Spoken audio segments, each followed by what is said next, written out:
Bien, bonjour à tous. Je suis Guillaume Jette et je dis le Game Boy. Ça c'est fait.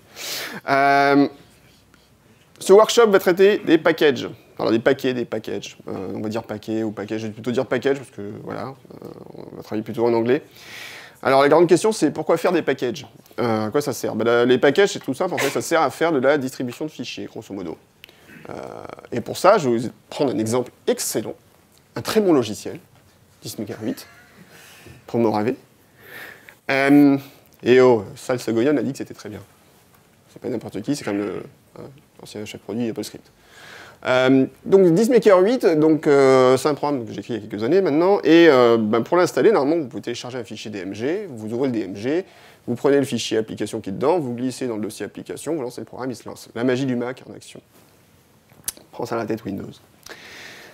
Bon, sauf que maintenant, en plus pour me raver, on a rajouté un petit message pour dire attention, maintenant il faut autoriser des trucs en plus, sinon ça ne marche pas. Maintenant, le problème, c'est que ça, c'est une application relativement simple à déployer, et les logiciels des déploiements ne vont pas forcément prendre des fichiers DMG pour pouvoir les déployer facilement. Alors, il y a le programme, par exemple, Monkey est assez intelligent, il permet d'importer des DMG, mais il faut quand même à la fin arriver à un fichier package. L'avantage, c'est qu'un package, après, c'est facilement réutilisable, on peut modifier son contenu, on peut le réadapter à nos besoins. Donc voilà, donc le cas d'une application qu'on pourrait transformer ici en PKG. Voilà, j'ai envie de dire, bah tiens, 10 MHz aujourd'hui, il est déployé peut-être à différents endroits, et il y a des gens qui trouvent que le DMG c'est pas pratique, donc on va plutôt déployer du PKG. Et puis surtout, là c'est un seul fichier que je déploie, donc c'est assez facile de DMG de dire je déploie à un endroit, l'utilisateur peut à peu près comprendre. Et encore, il y en a beaucoup qui lancent le programme directement du DMG, et après ils oublient de quitter, enfin ça pose des problèmes plus ou moins compliqués. Le PKG, le package a un avantage, donc c'est que c'est facile à déployer à distance. Et on a tous, ceux qui ont utilisé Remote Desktop un jour dans leur vie, ont tous été ravis de dire tiens, je déploie le package. Je glisse le package sur la machine et je me barre. Enfin, vous appuyez sur déployer évidemment, mais installer, ça, voilà. Et il peut afficher plus d'informations, donc on peut donner des instructions, on peut afficher des licences utilisateurs, on peut faire plein de choses. Donc on va pouvoir un peu plus customiser l'expérience utilisateur. Et il permet d'installer plus que l'application. On peut installer des fichiers où on veut, sur le Mac, et on peut lancer des scripts, en préinstallation ou en post-installation. Donc on peut contrôler vraiment beaucoup de paramètres de façon intéressante. Pour lancer un script, par exemple, quand on veut mettre à jour une application, on ne veut pas forcément que l'application soit lancée, donc on l'a mis à jour. Donc ça pourrait être un peu problématique. Donc on va lancer une commande pour dire je vérifie que l'application n'est pas lancée. Si elle est lancée, je dis à l'utilisateur quitte l'application. Et après je décide si le programme a échoué ou s'il continue l'installation. On a beaucoup plus de contrôle. Qu'est-ce qu'il y a dans un script? Il n'y a pas grand-chose en fait quand on regarde bien. En fait, il y a ce qu'on appelle un payload. Donc le payload, c'est la charge utile, littéralement. C'est ce que vous allez déployer, c'est vos fichiers. Donc vous avez préparé différents fichiers, vous allez déployer sur votre ordinateur. Et éventuellement des scripts. Et éventuellement des images et des fichiers texte. Des images pour customiser l'expérience, pour avoir une belle interface quand vous déployez votre logiciel. Et les fichiers texte de licence utilisateur, les fichiers lisez-moi, etc. Et sur Mac, on peut facilement les customiser dans plusieurs langues, c'est plutôt bien foutu. Un truc qui est important quand on est administrateur informatique, quand même, c'est de regarder ce qu'on installe quand on déploie un package. Alors, je vous ai peut-être déjà fait l'expérience, hein, vous ouvrez un package avec l'application installation, et vous faites menu fichier, afficher les fichiers. Là, vous pouvez voir ce qui est installé par le logiciel. Là, par exemple, j'ai pris le logiciel Kaspersky, qui est pas super top d'ailleurs à déployer, très honnêtement. C'est pas le plus pratique à déployer au monde, mais on peut y arriver, on peut packager, on peut déployer. C'est pas le pire non plus. Il y a des programmes qui sont vraiment infernaux à déployer. Ce qui est assez marrant, on parlait l'autre jour avec Laurent, on disait les programmes des fois d'entreprise sont les pires à déployer. Alors, oui, enfin, c'est un peu le problème justement aussi. Alors après, vous pouvez tomber, voilà, vous avez des outils qui vous permettent de facilement visualiser le contenu des packages, de voir ce qu'il y a dedans. Par exemple, j'ai téléchargé un logiciel, là je sais pas trop ce que ça vaut. En plus je connais le développeur, je me dis ouais, je me méfie un petit peu. Est-ce que je vais vouloir installer ça sur mon Mac? Alors il y a des utilitaires comme Suspicious Package, qui vous permettent directement d'avoir un petit module Quick Look. Donc vous faites barre d'espace et poum, vous voyez directement ce qui est affiché, ce qui va être installé. Et vous pouvez consulter par exemple les scripts d'installation, très simplement. Et donc vous avez une visualisation complète de ce qui va être installé. Et c'est pas mal de le faire de temps en temps. Suspicious Package, je vais jamais arriver à le dire. Il y a aussi un programme qui vous permet d'ouvrir le package et regarder le contenu de ce qui va être déployé. Et même de récupérer éventuellement un élément d'un package, par exemple, qui vous intéresse, vous récupérez un fichier du package, vous pouvez le faire. Très pratique. Vous avez également Pacifist, qui a un historique, lui, voilà, Charlesoft. et qui vous permet aussi d'ouvrir un package, éventuellement d'ouvrir les installeurs Apple, regardez les reçus d'installation, puisque quand vous installez un package, vous allez aussi créer un reçu d'installation qui va stocker sur le Mac. Et donc tout ça, vous pouvez le consulter directement avec ces programmes. Alors pourquoi c'est intéressant de regarder des fois le contenu des packages? Je vais vous donner un cas pratique assez intéressant. Qui est-ce qui a déjà installé un copieur Canon dans sa vie?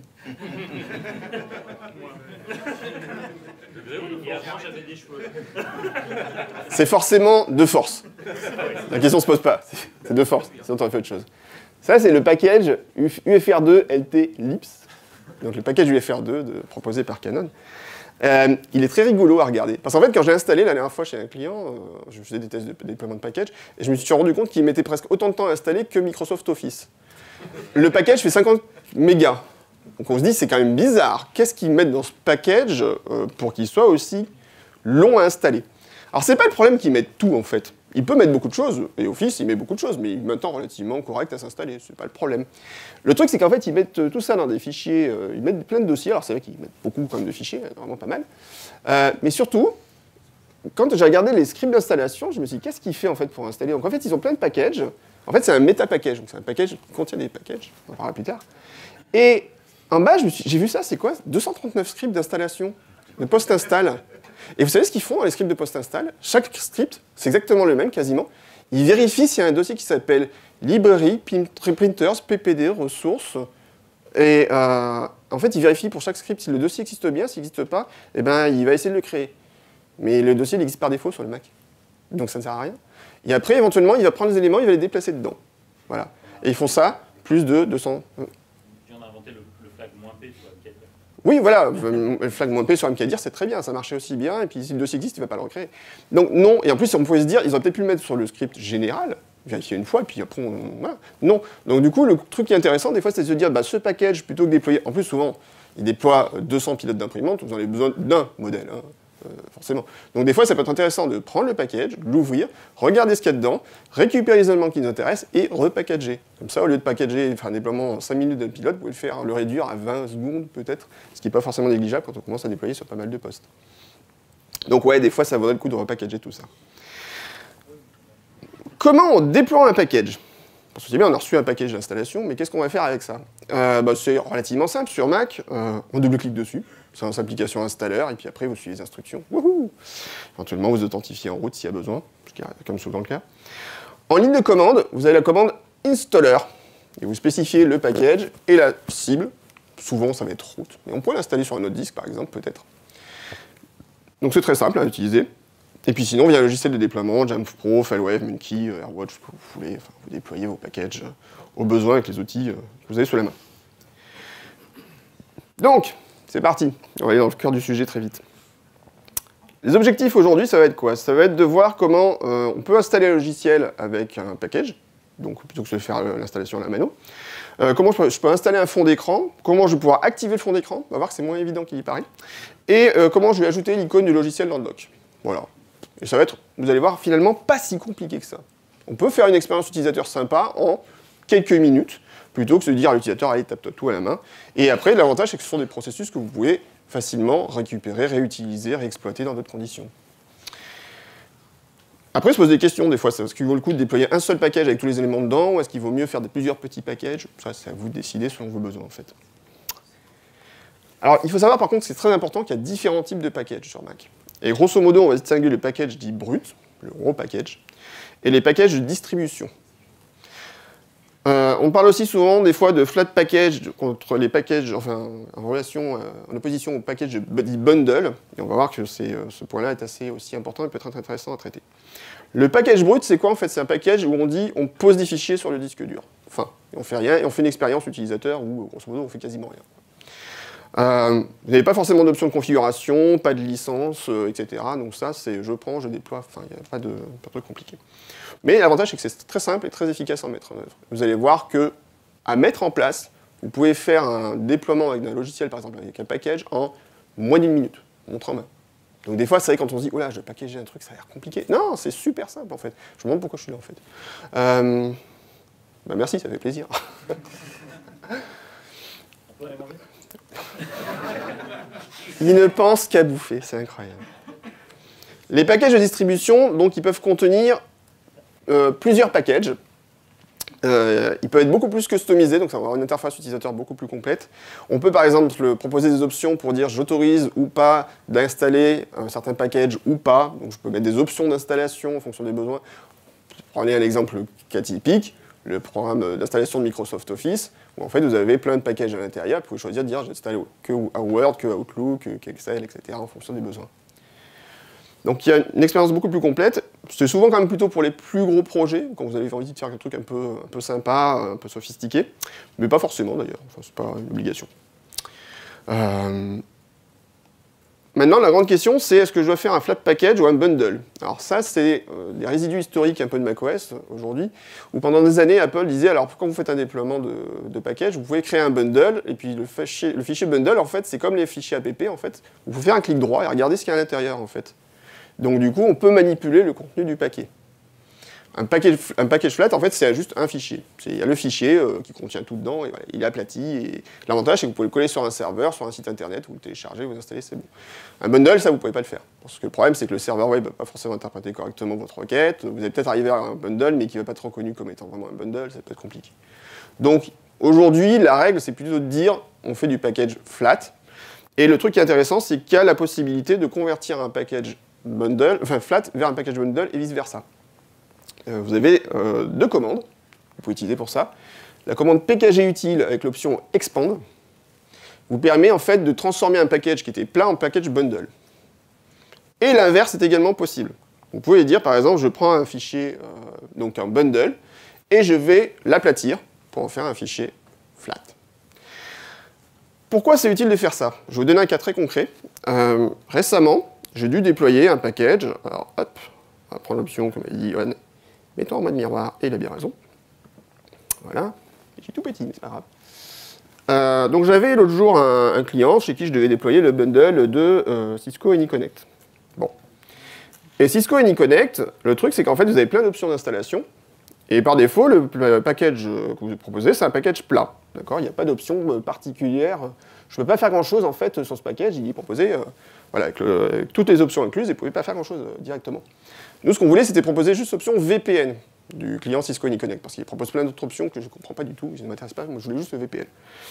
Donc on l'a transformé en bundle, et là maintenant je peux afficher effectivement le contenu du paquet, et là je vois qu'à l'intérieur j'ai plein de petits fichiers PKG, et j'ai également différentes ressources, et j'ai des fichiers que je peux modifier à l'intérieur. Voilà. Et donc j'ai le fichier de licence, j'ai le background, voilà. Et j'ai un fichier distribution que je peux ouvrir avec, par exemple, mes outils préférés. Je vais prendre TextEdit pour faire plaisir à Erwan, pardon, par exemple. Et dans ce fichier, en fait, on voit différentes options d'installation et on voit qu'effectivement, il m'installe Web Security, FireArm, Dart, Posture, ISO de posture, je ne sais pas ce que c'est tout ça. Moi, il m'intéressait juste d'avoir VPN. Donc j'ai dégagé toutes les options, on enregistre, on refait le package, on l'aplatit et c'est fini. Point important, cependant, quand on fait ça, qu'est-ce qui se passe? On pète la signature électronique du package. Donc là, il faudra réappliquer une signature électronique éventuellement, et ça, on en parlera un petit peu plus tard. Mais après, voilà, du coup, on a pu faire notre déploiement dans la joie, la bonne humeur, et les larmes aussi, parfois. Hop là, j'ai perdu ma présentation. Elle va revenir.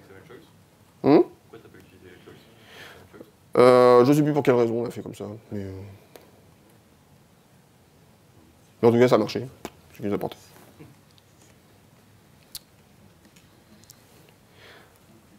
Ok. Du coup, hop là, du coup, je ne sais plus, c'est pas grave, on va faire comme ça. Alors, un point important quand vous faites des packages, il faut donner un numéro de version. Mais surtout, quand vous donnez un numéro de version, c'est important. Pourquoi? Parce qu'en fait, si jamais vous avez fait un package, vous dites, tiens, j'ai installé des fichiers à l'endroit. Puis vous dites finalement, bon, ces fichiers, vous les avez déplacés, vous les avez bougés à un autre endroit.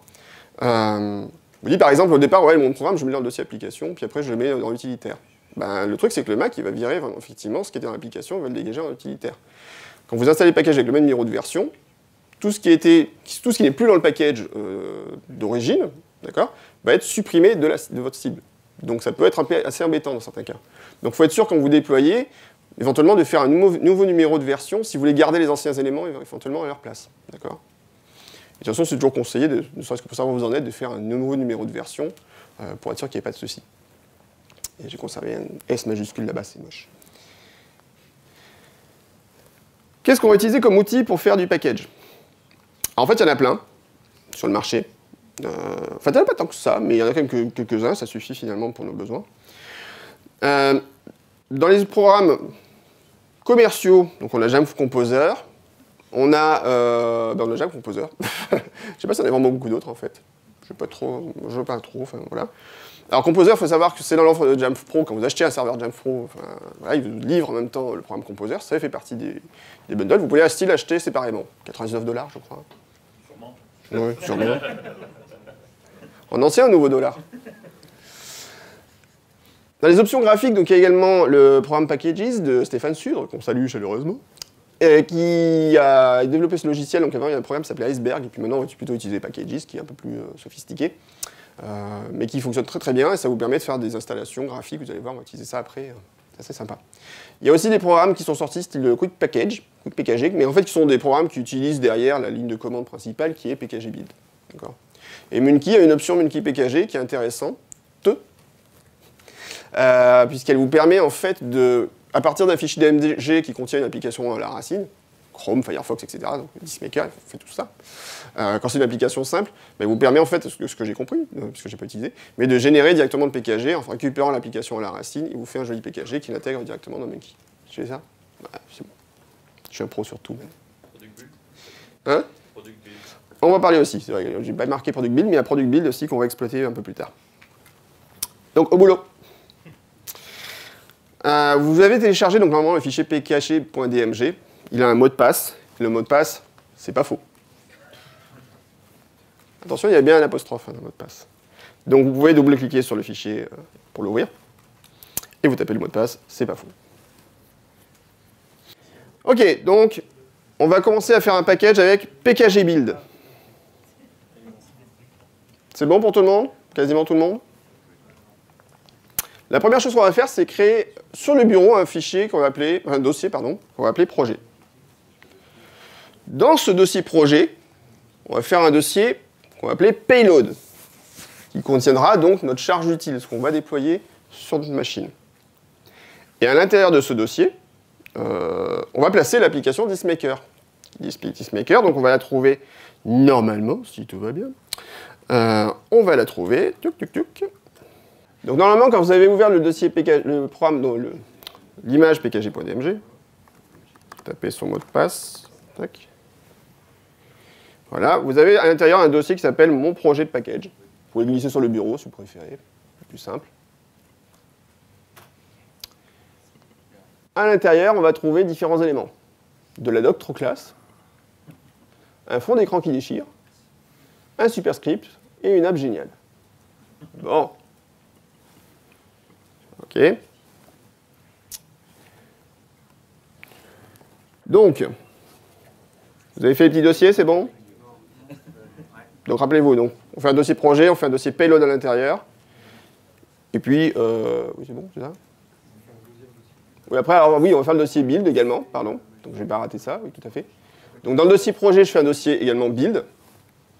Et enfin, je mettrai l'application DiskMaker dans projet payload. Ouais, vous faites tout de suite, ouais. Bah, vous n'allez pas attendre 2 heures, hein, c'est bien. On va le rafficher. Donc je vais mettre en grand, hop. Donc je fais mon dossier, j'appelle projet. Évidemment, hop, il est là-haut. Voilà. À l'intérieur, je vais faire un dossier, j'appelle payload. Il y a un autre dossier que j'appelle build. D'accord? Et dans le dossier payload, vous allez placer le programme DiskMaker 10 qui est dans le dossier une app géniale. C'est bien de le rappeler de temps en temps. Ok, donc normalement je trouve ça, et à l'intérieur, donc voilà, j'ai un dossier build qui est vide, hein, et un dossier payload qui contient mon application. Si vous n'avez pas DiskMaker, c'est un problème. Prenez pas grave, prenez une autre application de votre disque dur. On va pas faire un. Ouais. Ouais. Tu peux Xcode, tu peux essayer. Ce sera juste un peu long pour construire le build, mais par ça, c'est sympa. Ok, on est bon? Bon, normalement, mais créer 3 dossiers et mettre un programme dans un dossier, on n'est pas trop mal, je pense. C'est pas. On va ralentir le rythme. Ok. Ce qu'on va faire maintenant, on va se placer dans le dossier projet. Donc là, on va lancer le terminal. Ouais, dans la joie. Et on va se placer donc, dans le dossier projet. Donc soit on aime la ligne de commande d'amour et on fait cd, espace. Bon, après, donc, si vous êtes directement tilde slash desktop slash projet. Et sinon, on peut glisser le dossier dans la fenêtre avec la touche commande. Comme ça, on se place directement dans le dossier. Vous savez ça? Qui le savait? Avec la touche commande? Allez, voilà. Vous ne seriez pas venu pour rien aujourd'hui.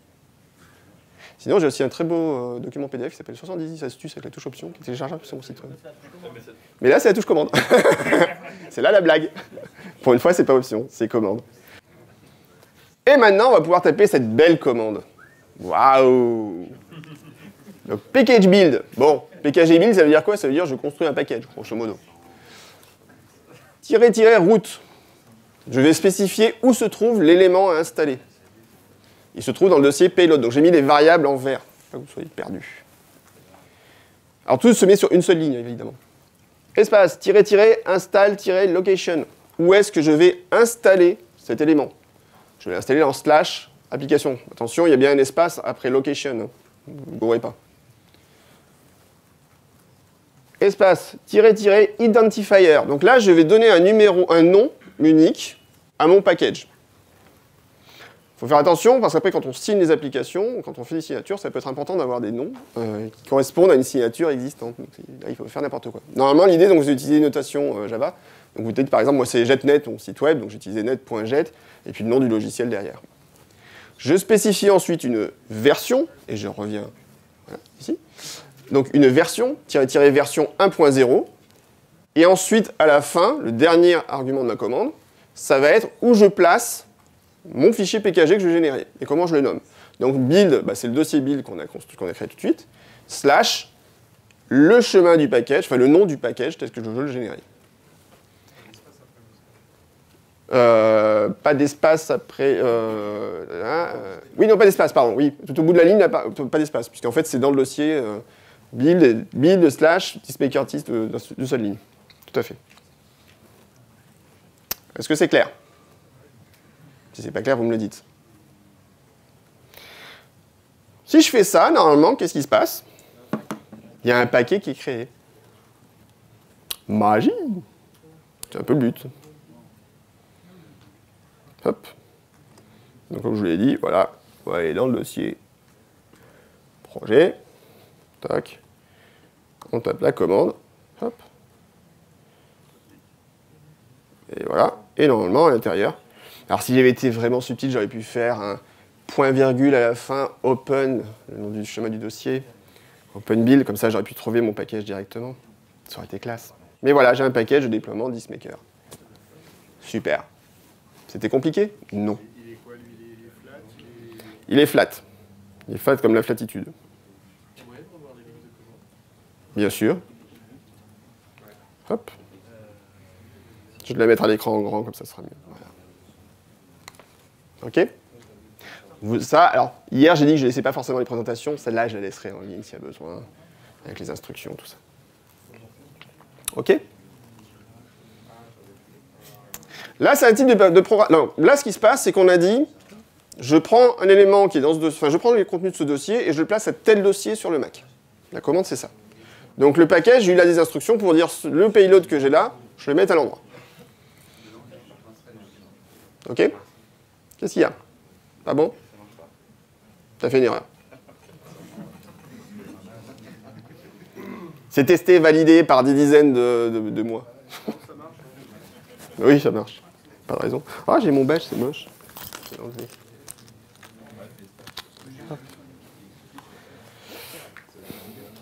OK. On peut passer à la suite? On passe à la suite. On peut faire différemment. Et ça va être intéressant, vous allez voir pourquoi. Dans Payload, plutôt que de mettre le package et puis on va installer dans un truc, on va faire un peu l'inverse. On va créer l'arborescence qu'on veut déployer, enfin l'arborescence des éléments qu'on veut déployer, et on va dire je vais déployer à la racine du Mac. Donc là, et vous allez voir que c'est intéressant pour un point en particulier. Donc je vais créer mon dossier application dans le dossier Payload. D'accord? Donc vous allez dans le dossier Payload, vous créez un dossier application avec un A majuscule, c'est important.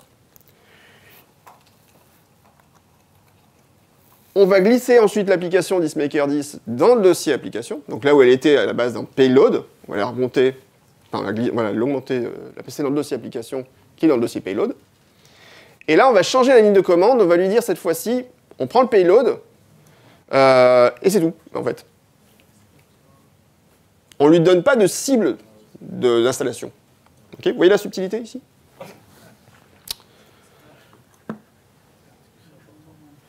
Donc la commande, bah, elle ressemble beaucoup, mais il y a une information qu'on va enlever, c'est le install location. On ne dira pas où on installe, puisqu'en fait l'arborescence va être déterminée par rapport à l'emplacement dans le payload. Donc pkg build, root, payload, identifier, le nom de mon programme, et là par contre je vais faire une version 1.1, et je vais l'appeler DisMakerX 1.1.pkg. Faites attention à bien changer le nom, parce que sinon vous allez écraser le package existant éventuellement. Ce serait dommage.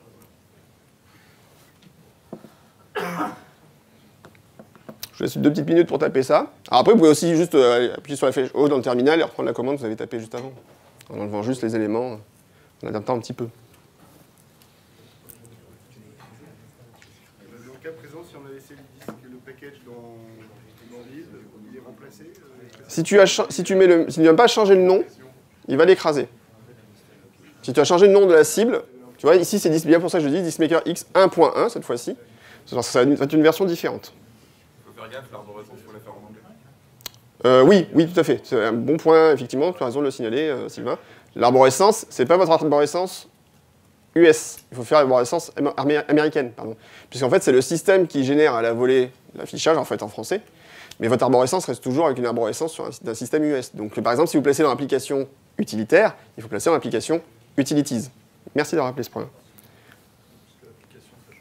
Ouais, application, bah, pour nous, non, mais peut-être sur un système japonais ou indien, ou je sais pas, c'est peut-être un autre nom, tu vois, donc faut se méfier. Hein? Ouais, voilà.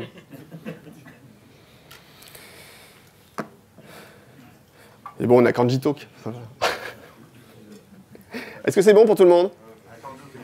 Je peux attendre 2 secondes, mais pas beaucoup plus. On n'est pas à la bourre, d'accord? Tout va bien, on n'est pas à la bourre. Donc, no stress. Je préfère que ça marche bien pour vous, et après vous dites « Ah, ça marche bien !» Et surtout, ça va être intéressant de comparer les 2 packages, comme vous allez voir juste après. Là, il y en a une qui est intéressante. Si vous déployez le package, en fait, vous pouvez faire le test. Hein, vous pouvez faire clic-clic, installer le package, vous allez voir, il installe le dossier application, DisMaker10 dans le dossier application. Le résultat sera le même, en fait. Dans ce cas précis, ce sera le même. Mais il y a une petite différence intéressante. Est-ce que je peux passer à la diapo suivante ou c'est... Ouais? Merci. On va comparer le contenu des 2 packages. Donc en fait, on va ouvrir les 2 packages avec l'application installaire. Donc clic-clic. Fichier ouvrir, peut-être que vous voulez. Et on va faire juste un commande I pour afficher les informations. Hop. Donc là, normalement, alors moi, j'ai pas fait la commande encore. Ah, c'est moche. Tac, tac, tac. Tac. Comme c'est bien fait, vous avez vu. Tac. Copier-coller, ça marche. Donc là, j'ai 2 programmes d'installation. Version 1.0 et version 1. Si je prends la version 1.0, je fais un commande I, je vois les informations de ce qui va être installé. C'est cool. Mais l'intéressant, quand je regarde le 2e package, donc là, ce qu'on voit, c'est que sur sur le package qu'on a généré en second, la différence, c'est qu'il nous indique bien où va être installé le package. Alors que dans le premier, c'est impossible de savoir. Je vois pas la cible, en fait. D'ailleurs, ça m'a souvent intrigué, d'ailleurs, savoir pourquoi les packages, des fois, ils installent des trucs, mais quand je faisais commande I, je voyais pas où était la cible. Ben, en fait, parce que le package, en fait, ici, était défini, où on dit, la cible, c'est ça, voilà, c'est tel dossier, tu prends le fichier qui était là, tu le mets dans tel dossier. Et le truc, c'est que je trouve que c'est plus intéressant d'utiliser, du coup, la 2e méthode. Alors, le résultat, finalement, est le même, mais vous voyez que la subtilité, c'est que dans un cas, je peux savoir exactement où va se placer mon élément, et dans l'autre cas, ben, je sais qu'il y a un élément qui va se placer, mais je sais pas exactement où, ce qui peut être un peu plus embêtant. Donc voilà. Comme quoi, des fois, 2 méthodes qui fonctionnent, mais le diable est dans les détails, comme on dit. C'est OK? On avance. Maintenant, ce qu'on va faire, c'est qu'on va rajouter des choses dans le payload. On va rajouter un fond d'écran. Donc, on va créer un dossier library dans le dossier payload, avec un L majuscule. Et à l'intérieur, on va créer un dossier desktop pictures. Et on va glisser le fond d'écran donc qui se trouve dans le dossier fond d'écran magnifique, je ne sais pas comment il s'appelle. On va glisser dedans, et on va refaire notre commande. Et on va l'appeler cette fois-ci diskmaker fond 1.0, parce que pourquoi pas.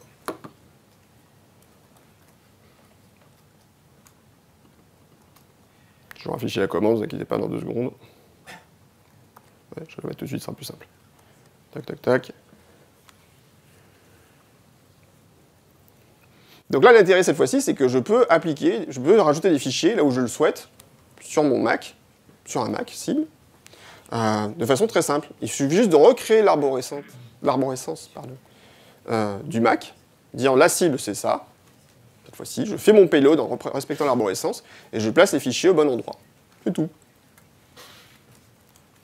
C'est pas si compliqué, quand on regarde bien. Là où ça peut être subtil, c'est gérer les autorisations, par contre. Du coup, qu'est-ce qui va se passer pour l'autorisation de mon fichier? Il va prendre normalement les autorisations du dossier au-dessus.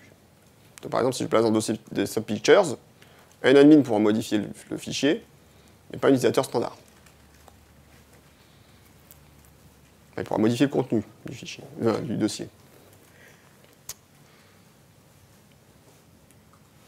OK? Est-ce que c'est bon pour tout le monde? Levez la main, dites je jure. OK.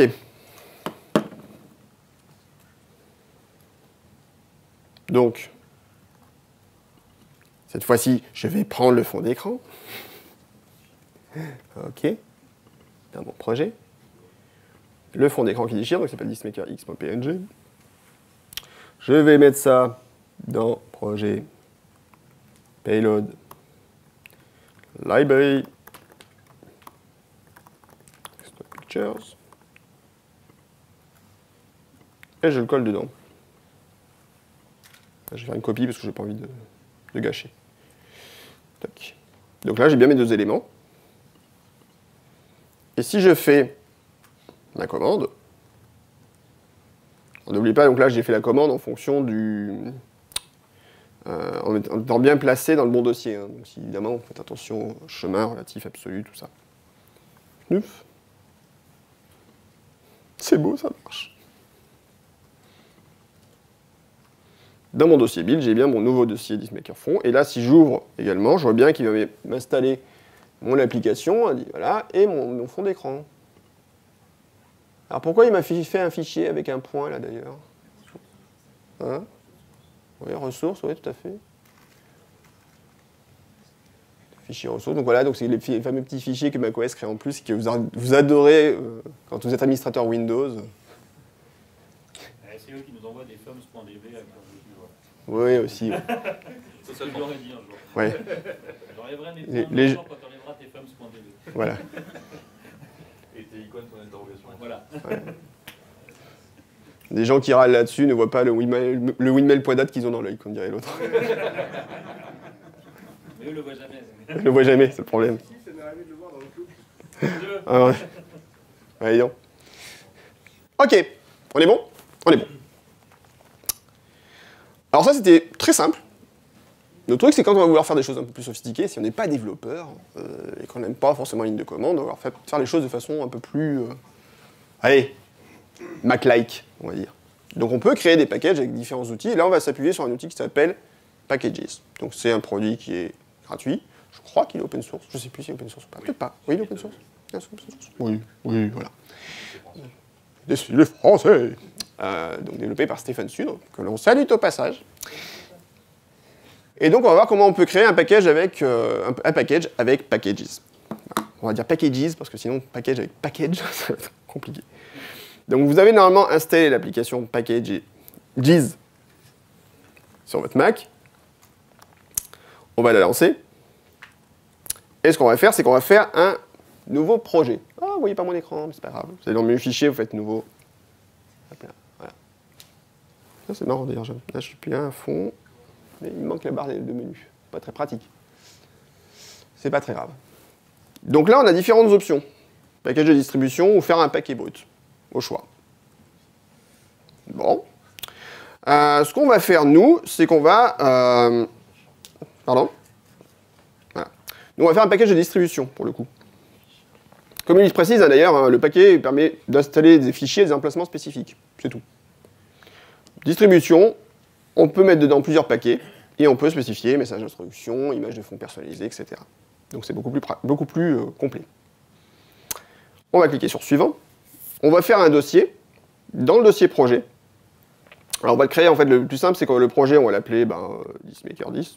Il faut l'appeler comme vous voulez, je ne vous en voudrais pas. Alors le truc, c'est qu'il est un peu subtil, c'est qu'il va créer automatiquement un dossier qui, lui, va se trouver... Hop là, j'ai fait une petite faute. Voilà.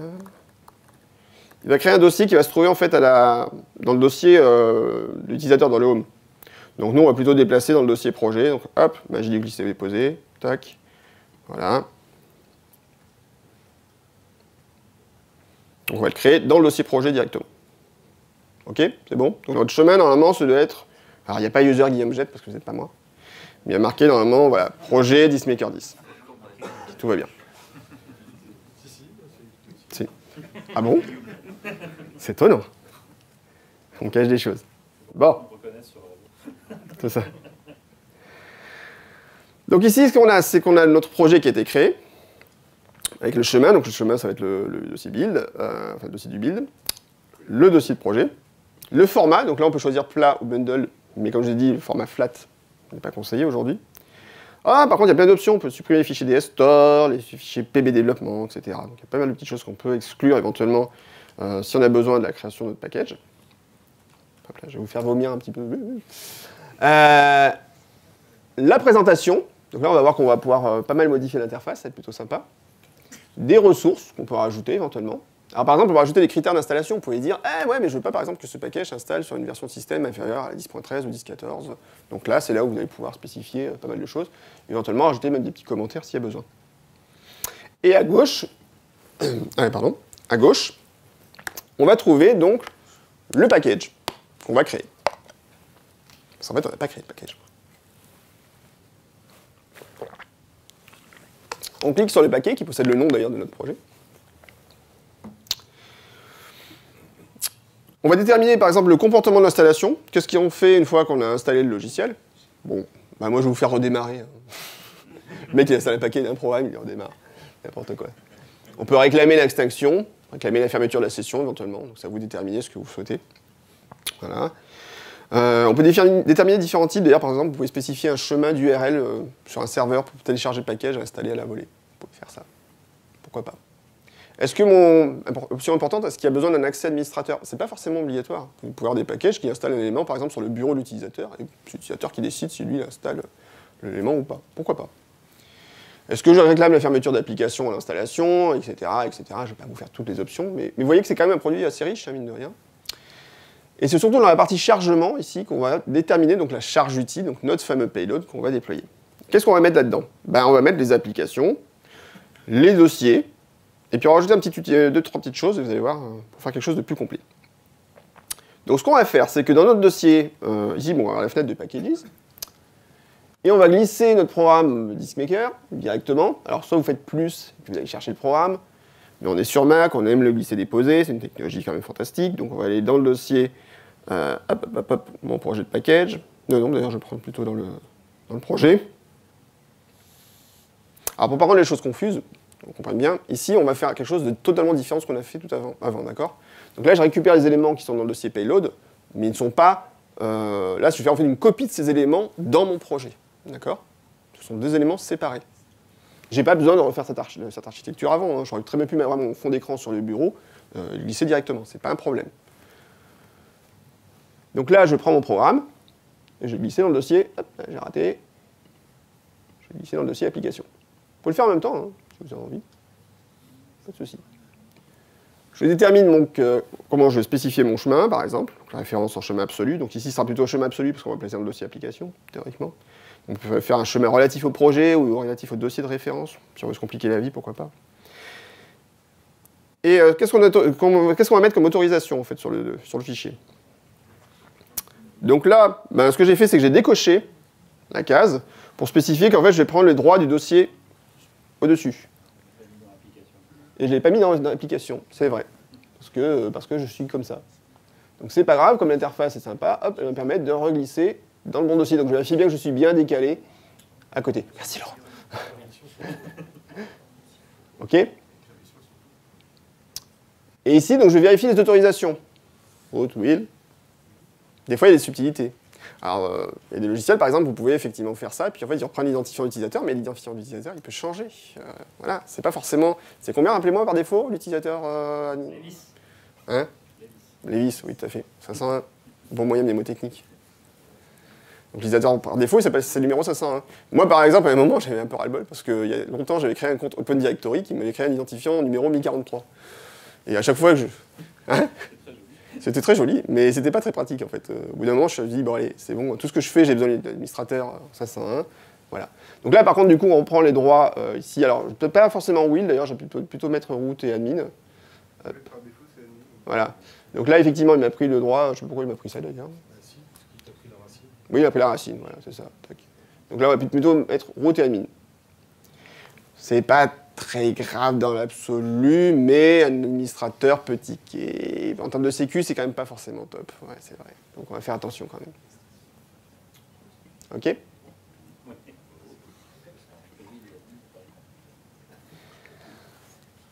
OK. Ensuite, ce qu'on va vérifier, cette fois-ci, ce qu'on va faire, c'est que dans le dossier librairie, on va faire un clic droit sur le dossier librairie parce qu'il n'y a pas le dossier desktop folder. Desktop pictures, pardon. Donc on va créer notre dossier, pas tout en majuscule enfin. Non, effectivement. Ça aurait été très désagréable sinon. Donc je crée Desktop Pictures. Je vais aller chercher mon fond, donc toujours dans mon dossier, hop là, sur le bureau, projet, tac tac tac. Donc cette fois-ci, bah, dans mon dossier payload, toujours, library, Desktop Pictures, dismaker10.png. Tac, voilà. Et là, vous voyez, derrière, il a pris l'identifiant Guillaume Jet, donc c'est pas bon, on va remettre plutôt sur route. Puis là, on va mettre admin aussi, will, tac. Ouais, il est en bas, il est où? Voilà. Bon. Ok. Ce n'est pas un exécutable, donc on ne met pas les petits X dessus, on ne veut pas que ce soit un exécutable. C'est pas lisible que par route, là. Non, il est lisible par tout le monde. Propriété, groupe, autre. Pas de souci. Non, non. Il faut le dire dans le bon sens. Il te met bien les droits ici à Unix, de son read-write, read-read. Donc tout va bien. 644. Qu'est-ce qu'il est fort, ce Guillaume. N'importe quoi. Calcule le 421. Ah ouais, non, directement. Ok. Et pour le moment, on pourrait se contenter de ça. D'accord? On pourrait dire, voilà, j'ai mis... hop là, je regarde dans mes fenêtres, c'est un peu confus sinon. Mais on va essayer d'aller un petit peu plus loin. Parce que ce qui est intéressant, c'est de faire... Là, je vais installer mon application, mais le problème, c'est qu'elle est installée, mais l'utilisateur, il ne sait pas qu'il y a un truc installé. Et puis, je vais peut-être envie de lui imposer un peu des trucs, parce que je vais mettre un beau fond d'écran. Donc, c'est bien. Mais là, ce que je veux, c'est lui activer le fond d'écran, et puis je vais lui rajouter l'icône dans le doc. Activer le fond d'écran, c'est quelque chose qu'on pourrait faire en Apple Script. Pourquoi pas? Il y a une commande, set desktop picture, je sais plus comment c'est. On pourrait faire ça. J'ai plus de tête. Seul problème, c'est qu'avec mon Ravé, ping, votre package essaie d'installer un élément avec les systèmes de vie privée, tout ça. Donc, est-ce que vous autorisez à lancer Apple Events, machin? Un peu pénible.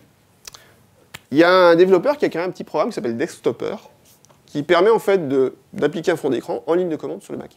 Donc, c'est très pratique. Donc ce qu'on va faire, c'est qu'on va installer le programme Desktopper directement à l'endroit dont on a besoin. Normalement, ce que j'aurais pu faire, c'était prendre le package Desktopper et le placer en fait comme package additionnel. Pourquoi pas? J'aurais pu faire ça aussi. Là, ce qu'on va faire, c'est qu'on va prendre le programme en ligne de commande, on va le placer au bon endroit directement, puis on va voir que ça peut marcher aussi. Donc ce qu'on va faire, c'est qu'on va recréer cette fois-ci une arborescence. On va faire le dossier qui s'appelle à la racine, donc on va taper sur la racine. Donc c'est dans USR. On va créer un autre dossier à l'intérieur qu'on va appeler local. Et à l'intérieur de local, on va faire un dossier bin. Et dedans, on va placer le programme Desktopper. Donc vous avez téléchargé, en fait, c'est le deuxième package que je vous ai demandé de télécharger, enfin le deuxième DMG. Donc c'est celui qui s'appelle utilitaire.dmg. Et normalement, d'ailleurs, vous trouvez la même arborescence. USR, local, bin. Attendez. Du coup, j'ai un doute. Hop, qu'est-ce que j'ai mis là? Non, c'est USR local bin. D'ailleurs, oui, je me suis trompé, là j'ai mis USR bin local, mais c'est bien USR local bin Desktopper. Je vais vérifier quand même pour être sûr. Mais c'est ça. Voilà. Donc ça, c'est dans l'image disque utilitaire.dmg que vous avez téléchargé normalement. J'ai demandé de télécharger en plus. Que j'ai oublié. Donc vous le placez dans USR local bin. Voilà. Je me suis trompé sur le DMG, j'ai fait USR bin local. Il était tard hier soir, ça suffit. Tac. Voilà.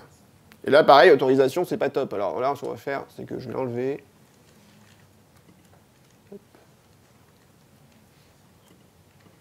Je vais le remettre.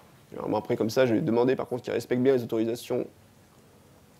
Dossier dessus. Donc, je ne conserve pas le propriétaire groupe. Et normalement, donc j'ai bien un route wheel avec les bonnes autorisations ici. Est-ce qu'on est OK? Non. Qu'est-ce qu'il y a? Il n'est pas dans bin. Mais vous êtes désagréable. Sans gêne des gens. Sans gêne des gens, c'est incroyable. OK, donc j'ai bien mon arborescence USR local bin, tout va bien, et mon programme des stoppers. Merci. Tout ça me semble pas trop mal.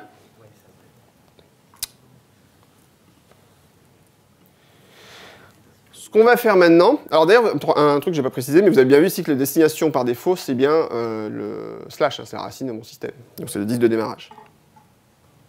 OK. Alors vous pouvez tout remballer si vous le souhaitez directement, en appuyant sur la touche Option, sur la flèche en haut à gauche, comme ça vous remballez tout d'un coup. Bon, donc en tout cas on sait voilà, maintenant que ce qu'on va installer, c'est bien ce qui est dans Desktop Pictures, Maker 10, application, le programme, et dans USR local bin, le programme des stoppers. Je vous ai dit, il n'y a pas forcément une approche, il peut y avoir plusieurs approches. J'aurais pu prendre le package des stoppers et le mettre directement comme package additionnel, pourquoi pas. Il a pas eu le bon chemin. Il n'a peut-être pas eu le bon chemin. Si, le package, lui, il installe bien le bon chemin, quoi qu'il arrive. Oui, forcément. Il manque un élément, mon script. Enfin, mon script, à mon package. Il manque justement, voilà, des scripts. Donc l'option script, ici, va vous permettre de rajouter des packages de préinstallation ou de post-installation. D'accord? Par exemple, vérifier si voilà, vous voulez préparer la machine en installation, vous pouvez le faire. Donc là, ce qu'on va rajouter ici, c'est un script de post-installation. Donc on va retourner sur le dossier mon projet de package. Et dans le dossier, en plus de tout ça, donc voilà, on avait de la doctroclass, fond d'écran qui déchire. On a aussi un superscript qui s'appelle postinstall.sh. Donc post-install, donc ça veut dire qu'on va l'installer après, évidemment. Et on va le glisser sur la petite icône ici, c'est le plus simple. Allez, hop. Tac. Voilà, boum. Et là, vous dites, ouais, t'es gentil, tu me mets un script, mais qu'est-ce qu'il fait ce script? Ah oui, c'est pas bête. Qu'est-ce qu'il fait ce script? Merci de m'avoir posé la question, spontanément. Ok, on va regarder un petit peu ce qu'il fait. Il est très très très basique, d'accord? J'ai voulu le faire basique justement. Un développeur va dire ah, il y a plein de trucs qui vont pas. Oui, je sais, mes variables sont en dur directement, il y a plein de trucs qui vont pas. Mais bon. Mais il est intéressant pour un point. Parce qu'en fait, n'oubliez pas que quand vous lancez votre script, normalement, souvent vous allez faire donc avec les droits administrateurs, mais après vous allez faire des manipulations sur le dossier utilisateur. Or, votre script fonctionne dans un contexte root, puisque vous êtes administrateur à ce moment-là. Et les actions que vous voulez lancer, par exemple, appliquer le fond d'écran et appliquer les éléments dans le doc, c'est dans un doc de l'utilisateur. Donc il faut dire, ma commande, il faut qu'elle s'applique bien, cette fois-ci, à l'utilisateur et pas au compte par défaut, qui est le compte root. Parce que là, qu'est-ce qu'on va faire si on lançait le script comme ça, tel quel? Ouais, je change le fond d'écran, j'ajoute le doc, mais il le rajoute dans le doc du compte root. Que personne ne va voir, puisque normalement, vous n'allez pas voir le compte root. Vous n'activez pas le compte root sur la machine, enfin, compte graphique. Ce sera un peu bizarre. La première commande, ici, va nous permettre, en fait, de déterminer quel est le nom actuel de l'utilisateur en cours sur la machine. Alors, ce n'est pas forcément la méthode officielle Apple, mais la méthode officielle Apple, je la trouve très compliquée. Celle-là fonctionne bien. J'ai jamais eu de problème avec. Elle est assez simple. Donc, on détermine l'utilisateur, donc la console, voilà, avec une commande stat. Et la commande stat, quand on l'exploite, en fait, directement, normalement, elle vous sort cette commande-là, telle qu'on l'a. On va faire un test, hein, copier-coller. Tac. Boum, boum. Hop. Si je fais ça, normalement, il dit que je suis Guillaume Jette. Ouh, quelle chance. Mon username, c'est bien Guillaume Jette, donc ça tombe bien. Dans vos scripts aussi, faites attention, le nom d'utilisateur, c'est pas forcément le nom de some folder. Subtil. L'autre jour, j'ai eu un cas d'un script où quelqu'un avait fait un script, et puis en fait, je me disais, mais pourquoi il marche pas son truc? J'ai regardé le script, et en fait, il fait, oui, il a pris un truc, le même système, à peu près chopé le nom d'utilisateur, très bien. Avec, cette fois-ci, il a utilisé la commande DSCL, je crois. Bon, DSCL pour récupérer le nom d'utilisateur, c'est bien. Et après, il disait, ben, après, tu appliques les modifications dans /user/ le nom d'utilisateur. Oui, sauf que le nom d'utilisateur, des fois, ben, selon la façon dont vous l'avez créé, c'est peut-être pas le nom du home folder, c'est peut-être pas forcément le nom de l'utilisateur. On a plus changé le nom pour une raison X ou Y, et du coup, ben, ça peut poser problème. Donc là, il faut bien utiliser évidemment la bonne information. Donc là, il faut faire un DSCL sur le nom de l'utilisateur et récupérer le chemin, la variable LFS home directory pour récupérer le chemin. Je ne suis pas trompé. Tilde username. Tilde username. De quoi? Dans ton shell. Aussi. Tilde, attaché username. Oui. Et t'as le path. Ben voilà, c'est bien aussi. Encore rapide. C'est vrai. Après, comme on dit souvent, c'est pas la méthode qui. Et $home. Ouais, $home aussi. Bon, tu target, tu fais ça. Comment tu target, c'est une question. Si tu mets le titre, tu peux target. C'est ça. Bon, en tout cas, plein de méthodes. Après, vous vous débattez avec eux, vous débrouillez. Ça, pendant le repas. Moi, je vous donne mes méthodes qui marchent, et puis après, vous faites avec les méthodes des pros. Bon. Donc, en fait, ce qu'on va faire, c'est qu'on récupère donc, le nom de l'utilisateur, et après, on va utiliser la fameuse commande sudo. Souvent, sudo, on l'utilise pour faire sudo, la commande que je tapais pour passer en mode route. Mais on peut aussi l'utiliser avec l'option U, pour dire j'utilise en tant que tel utilisateur cette commande. Donc, ça nous permet, en fait, d'attaquer, du coup, lancer la commande dans le contexte de l'utilisateur en cours. Astuce. Et... Arrête. Ah là là là là là là, je savais qu'il fallait pas l'inviter. Ok. Oups, j'ai supprimé tout le contenu de mon script, c'est moche. C'est pas grave. Bon, c'est pas grave. Donc là, après ma commande, qu'est-ce qu'elle fait? Ben, elle va modifier le fichier comme apple.doc. Elle va rajouter l'application dans le doc. Alors, par exemple, celle-là, elle est très très basique, cette commande, et mon script n'est pas super génial parce que l'autre jour, j'ai testé, je me suis rendu compte que, en fait, si l'application est déjà dans le doc, il ne va pas vérifier qu'elle est déjà, donc il va la rajouter une deuxième fois, troisième fois, quatrième fois. Bon, un peu con, mais c'est comme ça. Mais c'est pas grave.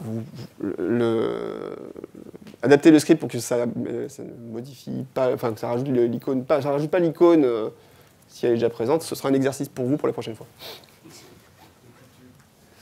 Qu'est-ce qu'on fait après? Ben, on tue le doc. Oh, mais il va renaître de ses cendres. Ah. Alors ensuite, je ajoute une commande pour dire au terminal, au script, fais dodo pendant 3 secondes.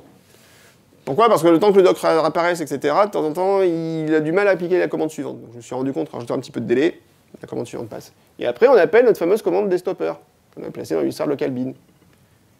Et là, au moins, tac, tac, tac, tac, il me l'applique mon fond d'écran. OK. Un script simple, mais efficace. Bien. Retournons dans package. Donc là, j'ai bien mon script de post-install qui a été rajouté. La joie, le bonheur. Impeccable. On peut faire mieux. On peut modifier la présentation du script. Comment on va faire ça? Eh bien, c'est pas compliqué. Il suffit de rajouter des fichiers RTF ou des images, comme on souhaite, dans notre petit package. Donc, l'interface vous permet de faire ça. Alors là, on va afficher l'aperçu par défaut, il est en français. On va le mettre plutôt en anglais, parce que là, on va déployer plutôt le package en anglais, parce que j'ai fait les fichiers en anglais, et puis voilà. Internationalisation, etc., conquête du monde et autres. Mais tu peux faire tes fichiers en français aussi si tu as envie. C'est ça qui est intéressant. Dans mon dossier, mon projet de package, j'ai un document de la doc3class avec un fichier background qui va servir de fond, un fichier introduction qui est basique, un fichier de licence que j'ai pas fait valider par notre ami avocat Alexandre Archambault hier. Parce que voilà, je voulais pas que ça me coûte un bras. 3 lignes. 3 lignes, 3000, voilà, c'était ça. Un petit fichier README que j'ai copié directement du site, et voilà, une petite page que j'ai fait en RTFD. Cette fois-ci, j'ai mis une petite image à la fin pour dire youpi, c'est bon, bah, allez-y pour y aller. Voilà. Je ne prends pas de bug report sur Xmaker aujourd'hui, je tiens à le dire. Pas de moment. Donc je vais spécifier maintenant mes ressources. Alors ici, en fait, ce qui est intéressant, c'est que je peux cliquer sur différentes lignes. Voilà. Et comme l'interface là aussi est bien foutue, bah, si je veux, je peux prendre juste l'élément qui m'intéresse. Donc là, l'introduction, bah, on va prendre le fichier introduction. Et on va le glisser, hop, comme ceci. Hop, on l'ajoute. Tac, introduction, c'est bien l'introduction en anglais. Donc si j'avais une version française, bah, j'aurais pu adapter en français, en anglais, etc. Maintenant, je vais prendre mon fichier readme. Lisez-moi. Hop, je le prends, je le glisse. Tac. Terminé. La licence utilisateur. Hop. Voilà. Et qu'est-ce qu'il nous reste à mettre encore? Le fichier, readme, on l'a mis déjà, je ne sais plus. Tac. Voilà, readme, c'est bon. Destination, bah là, c'est pas un élément qu'on va pouvoir modifier directement. Je vais vous montrer après comment on peut éventuellement faire. Le type d'installation, voilà, donc c'est là où j'aurais pu par exemple dire, voilà, ce package, ce choix, il doit être visible ou éventuellement invisible. Je peux masquer un package et dire, il va être installé quoi qu'il arrive, mais l'utilisateur ne verra pas. Ça, c'est pas mal. Et on peut par exemple dire, là, le choix par défaut est sélectionné, il peut être requis, dans ce cas-là, il peut être grisé, on ne peut pas le modifier, ou il peut être désélectionné, dans ce cas-là, l'utilisateur pourra sélectionner éventuellement l'option s'il a envie. OK. Ici, installation, bah, c'est le moment de l'installation, voilà. Et le summary, donc c'est là où on va mettre notre fichier success.rtfd. Bravo, ça a fait, vous avez bien réussi à installer le logiciel, vous êtes très très fort. Vous avez su faire quelques clics. Il manque un élément. Oh, il n'y a pas le fond d'écran, enfin, il n'y a pas le fond du package. Donc là, il faut cliquer sur le petit menu en haut à droite. Et on va choisir image de fond. Et là, je vais glisser mon image, background.png. Hop. Je vais la glisser dans le dossier ici. Ah, je suis sûr qu'on pouvait le faire comme ça. C'est pas grave, je vais faire fond personnalisé. Oui, voilà, je vais faire fond personnalisé d'abord. On peut glisser à gauche après. Hop. Non, il ne veut pas. Tu as dit ça marchait à gauche? Oui, ça, bah oui, ça marche. Bah voilà. Merci. Ouais, en plus, j'avais fait comme ça l'autre jour. Bon, c'est pas parfait, ça déborde un peu sur le cadre, mais c'est pas grave. Ce sera quand même très chic. Notez que vous pouvez modifier, après vous pouvez mettre en haut à gauche. Après, selon comment vous avez fait votre fond, moi j'ai fait pour qu'il se mette bien, pour qu'il arrive. Mais on peut modifier. Donc tu le mets à gauche, tu le glisses directement dans la fenêtre. Voilà. Par contre, il faut mettre un fond personnalisé. Voilà. Tu choisis fond personnalisé, tu glisses. Voilà. Oui, voilà, le truc c'est qu'il ne faut pas mettre dans le texte, il faut mettre en dehors du texte. Comme ceci.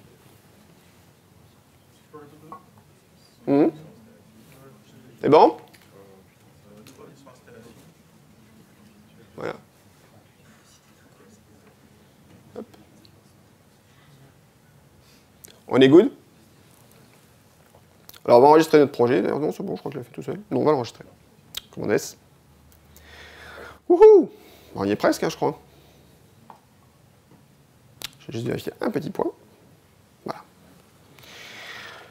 Donc si tout va bien, ce package va pouvoir être généré par le logiciel package. Alors où est-ce qu'il va nous générer notre build cette fois-ci? Donc si je rouvre mon dossier projet, je vois bien qu'il y a le dossier DisMakerX. Voilà. Et normalement, donc il va nous générer un joli package. Alors je ne sais plus où le générer, mais il va le générer, ne vous inquiétez pas. Donc on va dans le menu construction et on fait construire. On va faire éventuellement aussi construire et lancer. Tac. Ah, c'est beau! Ça n'a pas planté. Il a fait un dossier build. Ouais, on peut me le dire. Ouais, vous pouvez, allez-y. Non, bon, ok, pas grave.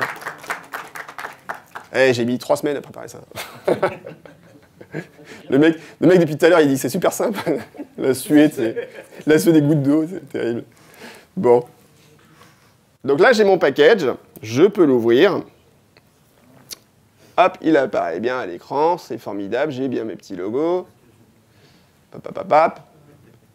Vous pouvez utiliser Maker. Accepter. Hop.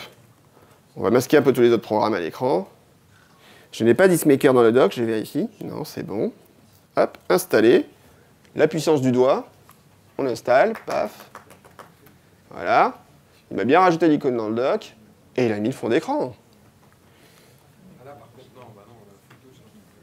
Mais après, la photo, tu peux mettre une autre, si tu veux.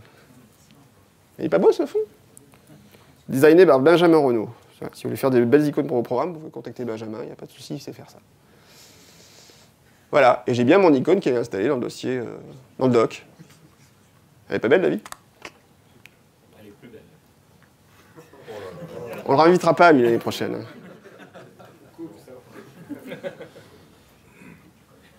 Voilà.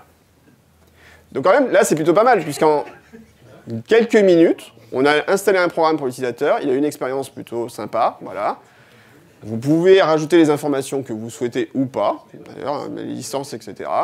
Et vous avez un résultat quand même qui est plutôt sympa et que vous pouvez déployer aussi. Et ça reste toujours utilisable après dans une interface classique ou déployé par votre solution, votre Jamf, votre FileWave, votre Munki, ce que vous voulez. Et c'est réexploitable. Demain, par exemple, vous dites « Ah ouais, mais en fait, le fond d'écran, on le change », ben c'est pas grave, vous prenez votre projet, vous changez le fond d'écran directement dans le projet, vous reconstruisez votre build, et puis vous faites votre build, et puis voilà. Très bien. Ah, mon script est utilisable, il n'y a pas de copyright dessus, tu peux y aller. Ah, il est universel, tout à fait, il n'y a pas de souci. Alors maintenant, je vais vous montrer une petite astuce intéressante, quand les deux là-bas auront fini. Hein. Oui, Jérôme. Tu as créé un MPKG, c'est que tu as dû faire un fichier, tu n'as pas dû demander un flat. Non, peut-être. Non. Ouais, c'est bizarre. Regardez pourquoi. Bon, il y a eu un réglage qui a dû passer. Pas très grave. Normalement, c'est vrai, c'est peut-être des raisons de compatibilité. C'est vrai que les MPKG, normalement, on ne rencontre plus aujourd'hui. Hein. Petite astuce. Avec package. Vous voulez faire un package pour un programme. Vous êtes très pressé. D'accord? Vous avez lancé package. Bon, très bien. Et vous dites, ah là là, je dois absolument déployer à vitesse grand V le programme, je ne sais pas, Profile Creator, par exemple, qui permet de créer des profils de configuration pour macOS.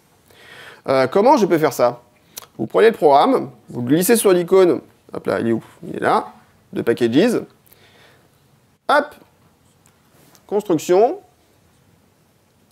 c'est fait. Et là, ils sont en train de se dire, ah, ils ont pris la tête pendant une demi-heure.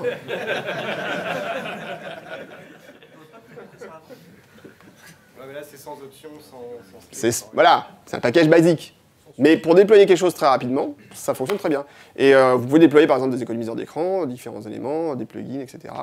Si c'est géré par le logiciel, il y a dans la documentation qui est très complète de Packages, vous avez différentes options et il y a la possibilité, voilà, il vous dit screensaver, etc. Pas de souci pour les déployer comme ça. Je crois que les modules Spotlight sont pris par exemple en compte, enfin, plein de choses. Ça fout les boules. Tout ça pour ça. Allez, on va continuer. Alors j'ai parlé rapidement des scripts. Vous avez vu qu'on a utilisé un script ici. Donc il y a des possibilités, mais des scripts de pré-install et de post-install.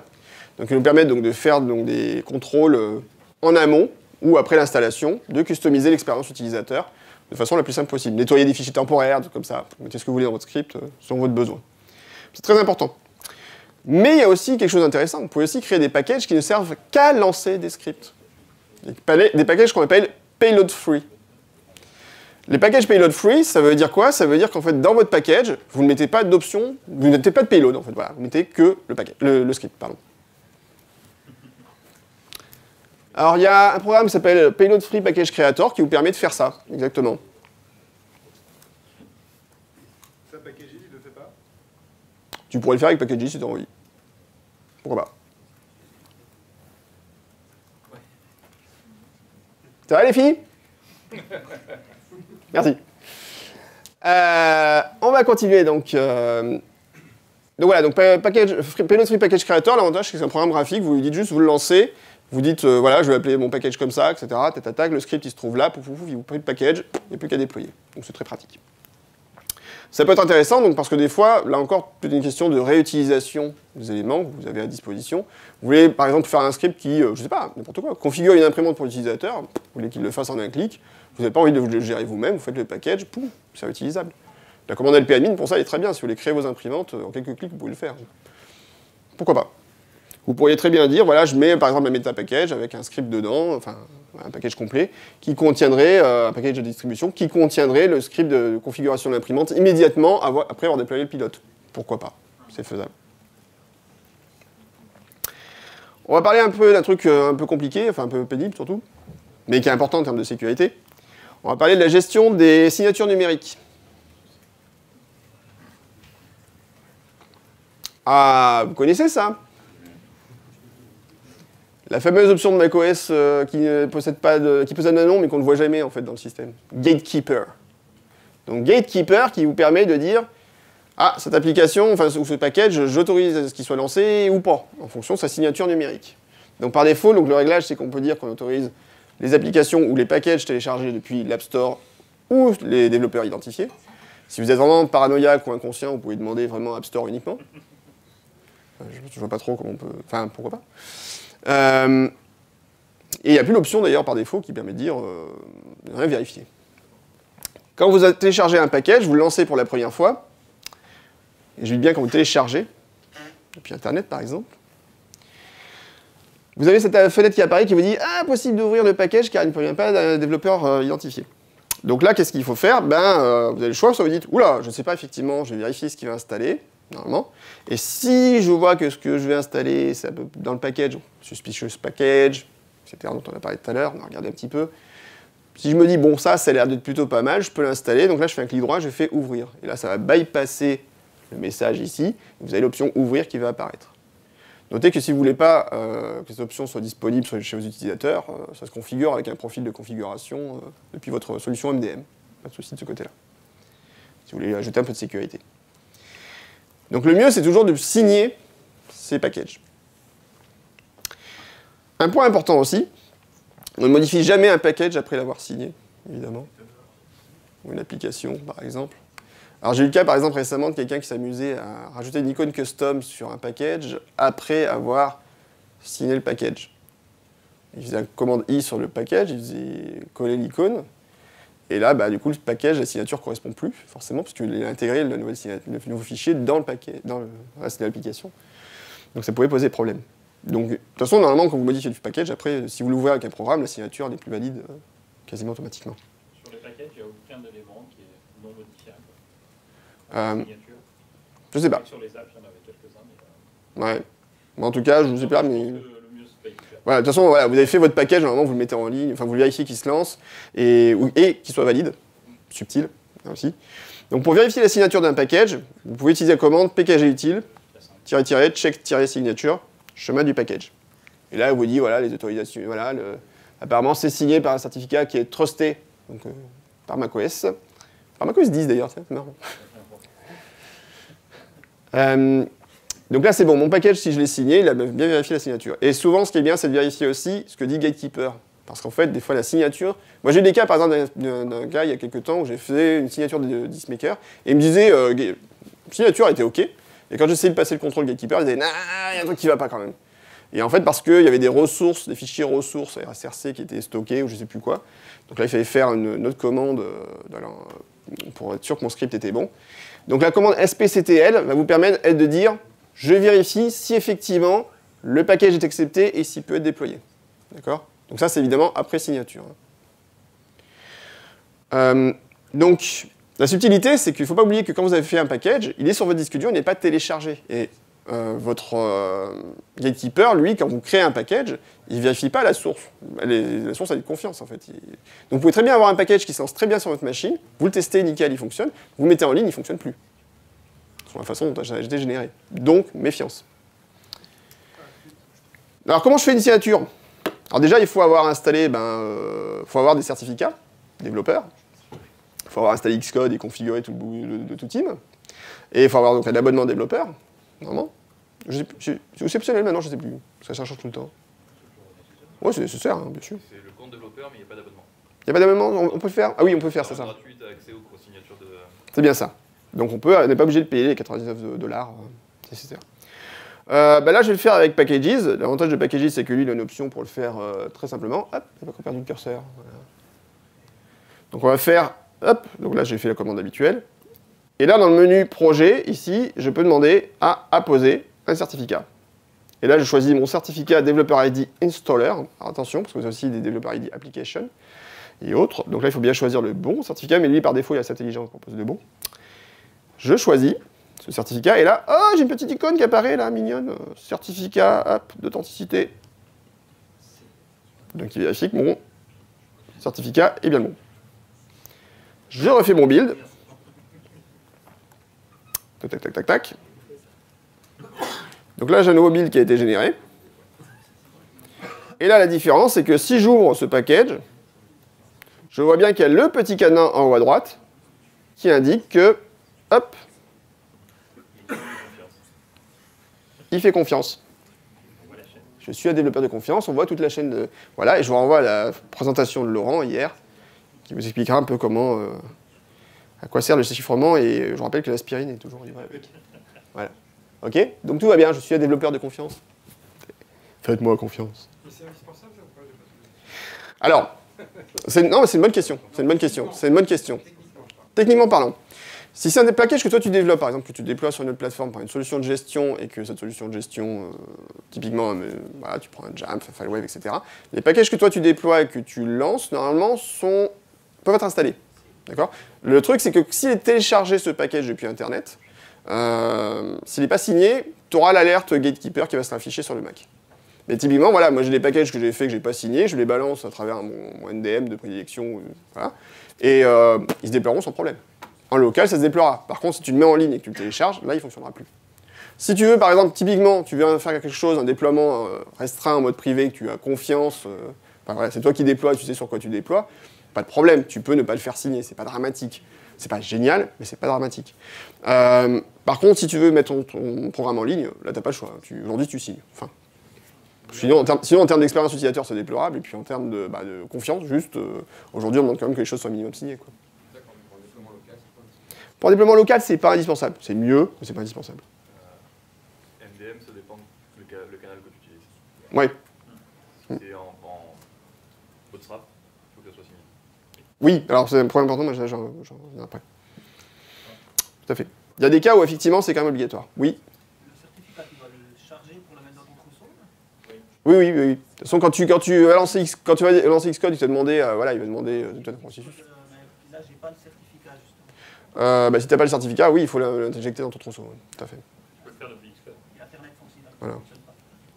Ah bah, mais là, forcément. Ça, c'est notre problème. Quand même, là. C'est un certificat par projet dans le package? C'est un certificat par projet, oui, normalement, oui. T'as pas possibilité de mettre plusieurs certificats, je pense pas.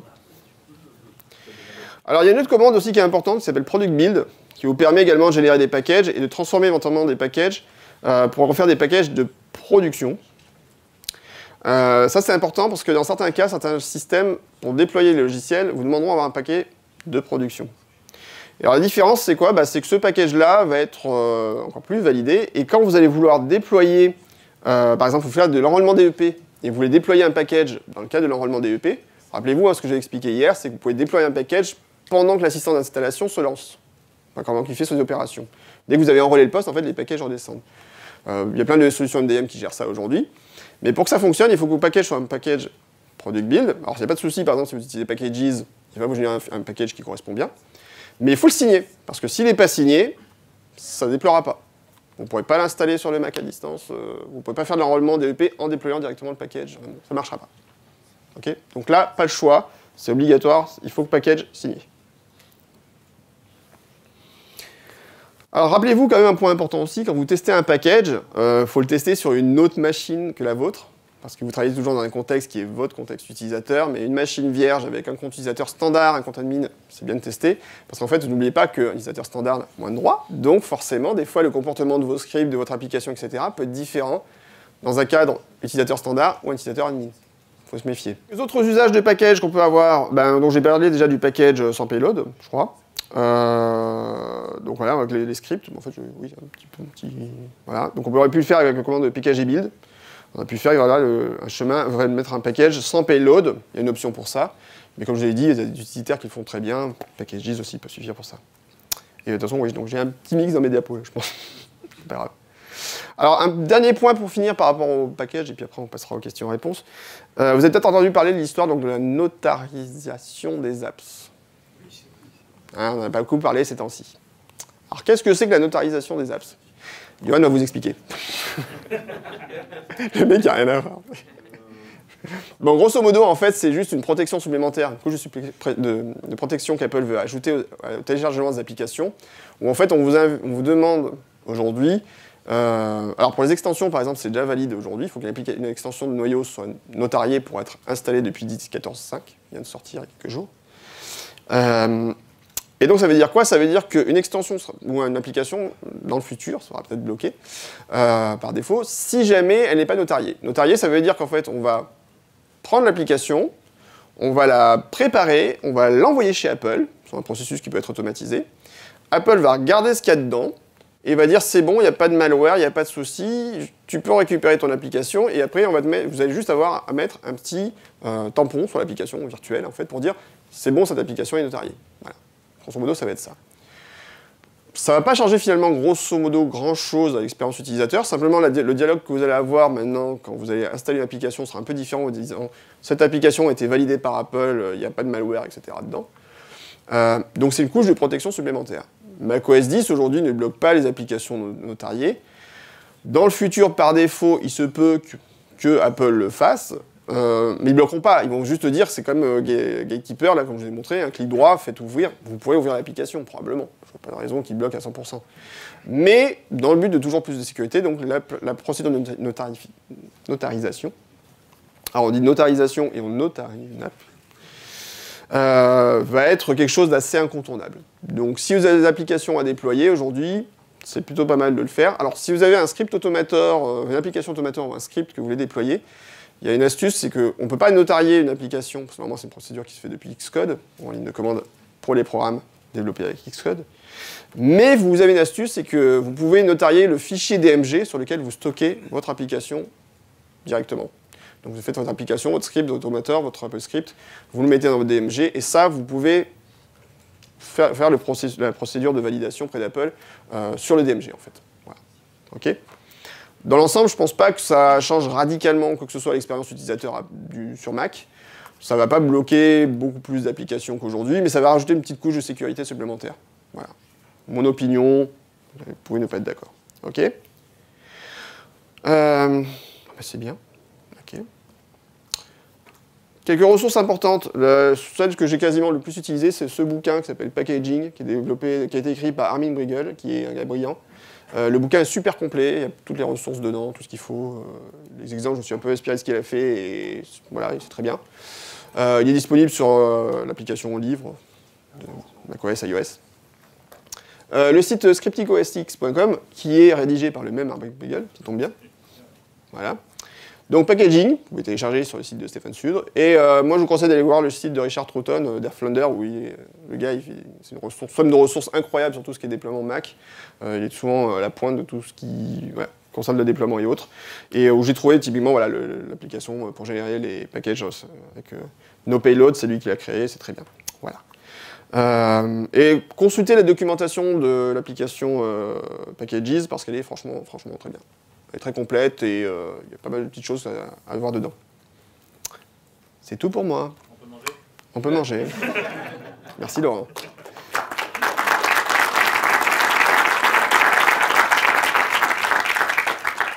Avez-vous des questions? Oui. Micro. C'est moi qui ai le micro. Je peux pas bouger. J'ai pas le droit de bouger. Pas être content celui devant. Ça peut faire très mal. Ils sont lourds. Bravo. Merci. Pour cumuler les packages, oui. Avec un seul, créer un package qui installe plusieurs packages. Oui. On les met les uns chez les oui. Oui, c'est ça. Tu fais un package de distribution, tu rajoutes tes packages à l'intérieur, il n'y a aucun souci. C'est pas plus compliqué que ça en fait. Là, comme je disais tout à l'heure, avec des stoppers, je l'ai fait exprès de le mettre dans le même package. Ça aurait été sûrement plus intelligent, c'est plus simple finalement de prendre le packagé de l'application et de le mettre en package au-dessus. La seule chose, c'est que je ne sais plus comment ils gèrent l'ordre d'installation des packages. Et je crois que normalement, tu peux choisir l'ordre directement. Donc, voilà. Ça peut être un problème par contre dans le déploiement, de voir. Faut être sûr quand même que les choses sont déployées dans l'ordre. Et typiquement, je veux être sûr que moi, dans mon script, que j'ai fait à l'arrache forcément, je veux être sûr que l'application des stoppers soit bien installée en premier avant de lancer le script, quoi qu'il arrive. Oui, parce qu'il y a un détail de Office avec le serializer derrière, le serializer avant d'installer Office, c'est ça. Mais t'as qu'à utiliser Office 365, t'as pas serializer. Mais je suis d'accord, oui, effectivement, si tu installes le serializer de... oui, normalement, il doit faire la tête. Bah, je pense qu'il va arriver. Bah, j'ai pas sûr, Marc, faudrait faire le test, mais on s'en fout. Autre question, je crois, là-haut. Ah, c'est les mêmes, hein. Non, faites pas ça. Non. Surtout à l'aveugle. Bon courage. Ça monte. Voilà. Bravo. C'est la dernière pour toi, tu sais. Oui. C'est pour les signatures des packages. Est-ce qu'on est obligé d'utiliser un certificat de développeur ou est-ce qu'on peut signer avec un certificat d'entreprise? Un déploiement interne, vu que nous on trust nos certificats qu'on émet, on peut Ouais. utiliser les mêmes. Je sais pas. Je peux pas te répondre là-dessus. Faudra qu'on cherche la... Ça doit être un certificat Apple bien spécifique. Ouais. Par exemple, tu n'utilises pas le même certificat pour signer des profils, Ouais. pour signer des packages. Oui, déjà. Et c'est à chaque fois, c'est que l'Apple plus rigoureux qu'il y a du X. Ouais, donc je veux pas te dire de bêtises, donc je veux dire que je ne sais pas. Et c'est une bonne question et je te remercie d'avoir posé. Tu peux aller manger aussi. Donc à approfondir, là je peux pas te répondre, en fait, j'ai pas la réponse, très honnêtement. Mais c'est une bonne question. D'autres questions? Laurent va manger. Merci.